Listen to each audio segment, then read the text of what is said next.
20 years after women took to the streets to fight for equality with men, they've won some battles, but they haven't yet won the war. Studies show women still earn only 73 cents for every dollar a man makes, and they often pay more for things like cars and medical care. We haven't come nearly far enough. Judith Lichtman is president of the Women's Legal Defense Fund, which handles gender discrimination cases. Even after all the progress and all the laws, women every day face discrimination in their everyday walk of life. We decided to find out for ourselves what's really going on. What would happen if we sent a man and woman into identical situations?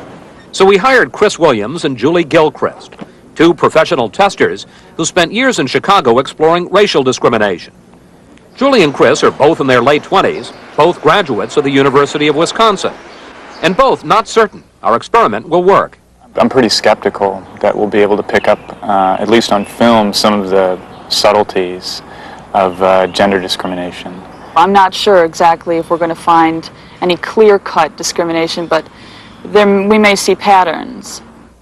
We chose Cincinnati for our experiment, a city known for its conservative family values in the heart of Middle America. What we're doing here in Cincinnati is have our testers pose as two people just moving into town, going through the process of getting established. They're looking for jobs, shopping for cars, even asking about playing golf at a public course. Well, we wait to see if there's any difference in the way they're treated. We wire Chris and Julie for sound and send them out with our hidden cameras. We also rig a van so we can watch from nearby. They start by shopping for cars. Studies show that women are often discriminated against by car salesmen. One survey found women being quoted a higher price than men twice as often as the other way around, and by an average of almost $400. At one dealership, Chris and Julie both go in asking about one of the cars on the lot. It's a demo with 4,000 miles on it. What would we be talking about in price? Just to well, give because me a feel. it's demo, they would work with you on the price. But watch how the sales manager deals with Julie, turning the liability of a slightly used car into an asset. If that car were like brand new, coming right off the lot, instead of having 4,000 miles on it, what? Same price. Same price? So technically it's just a new car no matter what. Yeah. The nice thing about getting a demo is the car is already broken in. You know, new cars have to be broken in. Different treatment is one thing, but as we've said, the real complaint is about different prices. We decide to go to one of Marge Schott's dealerships. She's the owner of the Cincinnati Reds, who's been suspended from baseball for racial and ethnic slurs. She advertises that her people treat the gals as well as the guys. If not, they can punch the salesperson. Julie picks a geo-tracker at the front of the lot as we watch from a van parked across the street. What is the price you have on this? $99.95. $99.95. That's the first price the salesman quotes. Julie then asks to take a test drive, but the salesman says he needs to drive the car into the street because of insurance regulations. Is this standard that you have to drive off the lot in the vehicles? Yeah, our insurance is goofy. They figure we got a couple $1 million worth of inventory. You're probably not real familiar with the vehicle. Julie negotiates for half an hour and gets him to come down from his initial price of $99.95. I mean, what's the best price I could get on that?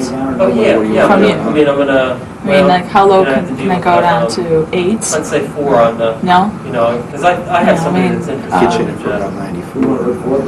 Those cars are hot. $9,400. That's Julie's best deal, knocking $600 off the price.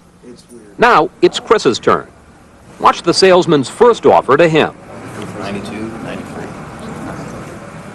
92, 93. I mean, we'll do whatever it takes during your business. But Within minutes of walking in the door, Chris's first price is $200 better than Julie's best price. And Chris isn't finished yet. Buzzed around a little bit. The salesman lets him take the car off the lot by himself, not even a mention of insurance regulations. And when Chris returns, the salesman comes down in price even further. you're thinking around what, 89, 90,000? Yeah. That's fair. $8,900, $500 better than Julie's deal. We take Chris and Julie to a park nearby to show them the tape. Julie is annoyed that Chris got a better deal, but what really bothers her are their test drives. Yeah, go that way. Wait a minute. At the light, make a right. He's letting you drive without him. What do you think? He wouldn't even let me drive the car off the lot. I mean, even with him in the car, I mean, what was I going to do? You know, take out the front line of cars? Well, now I might now, if I were to go back. Shall we go back? Yeah. Kevin, hi. Chris Wallace from ABC News. How are you? How are you? Nice to Pretty meet good. you. Nice to meet you. I want to ask you about a little experiment that we're doing. Do you treat men and women customers the same here? I try to. We tell him that we sent our 2 testers in undercover to see how they'd be treated. He explains he let Chris drive off the lot, but not Julie, because he was busy when Chris came in. As for the different prices he quoted them, it does seem remarkable to us that she walks in, he walks in a few hours later, and he gets a $500 cheaper price. Well, prices can be different from 1 hour to the next. It all depends on the mood of the boss, what we're doing, how busy it is, how many cars we're selling. No sex bias here. No, not at all. Is there a difference in selling a car to a man and a woman? There's a difference in the way that you do need to treat them. You need to be a little slower with women generally because women are more think about a type of people than men are. So how do you treat a woman differently? It depends on the situation. I mean, I'm a little slower with women. I'm a little less technical and a little bit more about the things that they want to know. We showed this and all the other tapes in our experiment to Judith Lichtman and to William Bilby, chairman of the sociology department at the University of California at Santa Barbara. As an individual, he knows nothing about her. He doesn't know how hard she negotiates with anybody else over other kinds of things, with her boss or whatever. But he's behaving towards her based on just her gender. Any legal protection for Julie? Virtually none. There is no federal law for sure that protects her against someone steering her to a higher price. Would you want ice and water in the door? We send Julie and Chris to a variety of stores to shop for appliances, jewelry, and computers. And in those places, they're treated the same. But what's surprising is how often they're treated differently. A study in New York last year found that women pay, on average, 27% more than men for dry cleaning and laundry. So we have Chris and Julie take identical shirts to the cleaners to see what it will cost. For her. So $350? For him. $225. That's right, $1.25 less for the same shirt. The golf course is historically a bastion of male dominance. Some private courses don't allow women to play at all. And even when women are allowed on the course, they're generally considered less skilled than men and relegated to less desirable playing times, such as midday. Chris and Julie go to a public golf course to see about tee times. Julie goes first. When is the earliest tea time you'd have tomorrow? He checks the book.